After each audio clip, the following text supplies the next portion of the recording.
शिरापूर येथील तरुणीला तिसगाव येथून जबरदस्तीने गाडीत ढकलून पळवून नेण्याची घटना शुक्रवारी सायंकाळी 5 वाजता घडल्याने तिसगाव परिसरात एकच खळबळ उडाली आहे। शिरापूर येथील एक तरुणी तिच्या कामानिमित्त तिसगाव येथे आली होती। सायंकाळी 5 वाजण्याच्या सुमारास मुख्य बाजारपेठेमध्ये तिच्यावर पाळत ठेवून 2 चारचाकी वाहने रस्त्याच्या कडेला उभी होती। मुलगी एका किराणा दुकानासमोर आल्यानंतर स्कॉर्पिओ गाडीतून खाली उतरून एका महिलेसह इतर काही व्यक्तींनी तिला गाडीत जबरदस्तीने ढकलून तिला अहिल्यानगरच्या दिशेने पळवून नेताना संबंधित तरुणीने आरडाओरडा करण्याचा प्रयत्न केलाय। त्यावेळी आजूबाजूचे काही तरुण देखील त्या गाडीजवळ आले।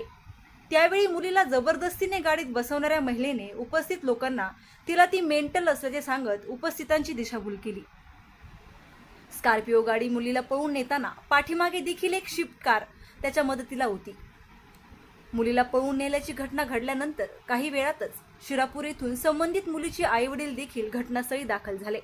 पळवून नेलेल्या मुलीची एक चप्पल घटनास्थळी पडली होती। त्या चप्पलवरून संबंधित मुलीच्या आईची खात्री पडताच संबंधित मुलीच्या आईने हंबरडा फोडला। पोलिसांना या घटनेची माहिती समजताच पोलीस उपनिरीक्षक संदीप ढाकणे यांनी मुलीला पळवून नेणाऱ्या वाहनांचा वेगाने तपास सुरू केला। पोलिसांनी ठिकठिकाणी नाकाबंदी केली, मात्र आरोपींनी शिक्रापूरजवळ त्या मुलीला गाडीतून खाली उतरून देत तिथून पळ काढला। पोलिसांनी संबंधित मुलीला सुरक्षितपणे 2 तासात आईवडिलांच्या स्वाधीन केले। मुलीला जबरदस्तीने गाडीत बसून पळवून नेणाऱ्या आरोपींना अटक करावी, त्यांच्याकडील वाहने जप्त करावीत याकरिता शिरापूरच्या ग्रामस्थांनी शनिवारी तिसगाव येथे राष्ट्रीय महामार्गावर आंदोलन देखील केले। मुलीला जबरदस्तीने पळवून नेणाऱ्या आरोपींना 24 तासात अटक करू अशी ग्वाही पोलीस निरीक्षक विलास पुजारी, उपनिरीक्षक संदीप ढाकणे यांनी दिल्यानंतर आंदोलन स्थगित करण्यात आले। या आंदोलनाप्रसंगी सरपंच नितीन लोमटे, युवा नेते कुशल भापसे, उपसरपंच पंकज मगर, चेअरमन भाऊसाहेब बुधवंत, बापूसाहेब कुटे, पोपट लोमटे, सचिन पवार, शरद भाताने, श्रीनिवास बुधवंत, अमोल शिंदे, काकासाहेब लवांडे, शुभम बुधवंत, बाबासाहेब लोमटे, संदीप लोमटे, अशोक लोमटे, नामदेव शिंदे, ज्ञानदेव शिंदे, कल्याण शिंदे, किशोर दारकुंडे, भाऊसाहेब लोमटे, गणेश चोथे, ऋषिकेश शिंदे यांच्यासह शिरापूर, करडवाडी, तिसगाव येथील ग्रामस्थ मोठ्या संख्येने या आंदोलनात सहभागी झाले होते। आंदोलनामुळे नगर पाथर्डी रस्त्यावर वाहनांच्या मोठ्या रांगा लागल्या होत्या। प्रतिनिधी मयूर मुखेकर, तिसगाव। आणि या ठिकाणी कामासाठी येत असताना एक पाथर्डी पोलीस स्टेशनच्या हाकेच्या अंतरावर असणारं गाव आहे अकोले, तिथला एक इसम, तो कोणता रॅकेट चालवतो आम्हाला माहिती नाही, तिथल्या कोण त्याच्या 2 सहकारी असतील तेही आम्हाला माहिती नाही। त्यांना घेऊन त्या मुलीला आमिषाने खाली बोलावलं आणि गाडीत घालून अक्षरशः तिला मारत मारत हातपाय बांधून तिला पुण्यापर्यंत घेऊन गेले। सर्वांनी सहकार्य केलं, भगवंताची कृपा म्हणून साहेब ती जगली, पण याआधी कित्येक मुली अशा शिकार झाल्या असतील आम्हाला माहिती नाही, या पुढेही कित्येक होतील हेही आम्हाला माहिती नाही। सांगायचं कारण असं, या घटनेला जवळजवळ 8-12 तास उलटूनही त्या आरोपीला आपण पकडलेलं नाही।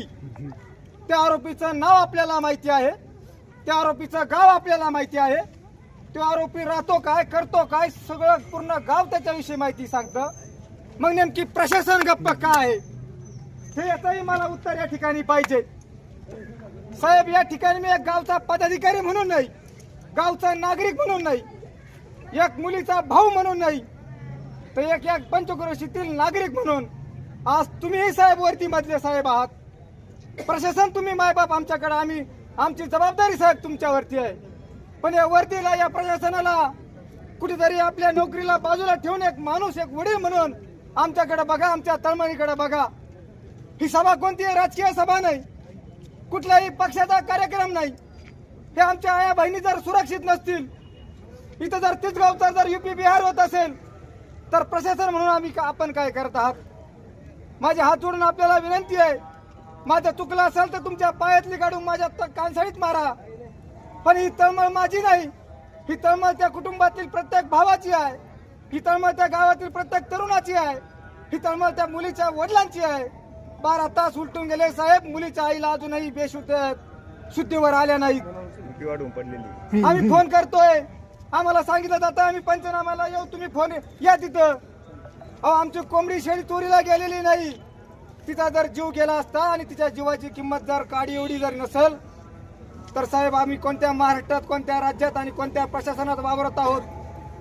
आम्ही आमची सुरक्षा म्हणून काय करायचंय? आज इथं पंचक्रोशीत आम्ही इथं तिसगावला बसलो म्हणजे कोणालाही अडचण, कोणालाही त्रास व्हावा या हेतूने नाही. मला बोलू द्या, नंतर तुम्ही बोला साहेब. नाक दाबल्याशिवाय तोंड उघडत नाही म्हणून या तिसगावला आम्ही थांबलो. येणाऱ्या काही तासाच्या आत जर त्या आरोपीच्या मुसक्या आवळल्या नाही, त्या गिधाड प्रवृत्तीला, त्याचं हृदय काळजाचं हृदय, अवयाचं नसून त्याचं दगडाचं हृदय, त्याला माणूस, मुलगी, आई, बहीण समजत नसेल तर या महाराष्ट्राची अस्मिता, महाराष्ट्राची संस्कृती काय सांगते?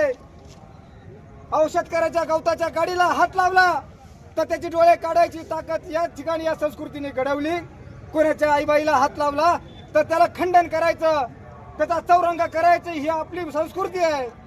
सायंकाळी आमच्या शिरापूर परिसरातील आमच्या भगिनीला तिच्या कामासाठी तिसगाव या ठिकाणी आले असताना काम आटोपत जाताना तिला एका महिलेने नीट येते असं सांगून गाडीत बसवलं आणि गाडीत बसवताना एकदम अमानुषपणे तिच्या मानेवरती पाय ठेवून तिला गाडीत बसवण्यात आलं आणि इतर परिसरातील जे काही लोक प्रत्यक्षदर्शी होते त्यांना सांगण्यात आलं की ह्या महिलेला फिट येते आणि असं कारण सांगून तिला गाडीत बसवलं आणि गाडीत बसून त्या माझ्या भगिनीला त्यांनी शिक्रापूर चाकण या ठिकाणी सोडलं. पण ही जर घटना जर काही वेगळी वाईट पद्धतीने घडली असती तर पोलीस प्रशासनाने केलं का असतं? पोलीस प्रशासनाने आज सकाळी 8:30चा टायमिंग दिला होता पंचनामा करण्यासाठी. तर पंचनामा 8:30चा टायमिंग असताना आत्ता जवळपास 1:30-2 वाजून गेले तरीही पोलीस प्रशासन या ठिकाणी पंचनामा करण्यासाठी आलं नाही.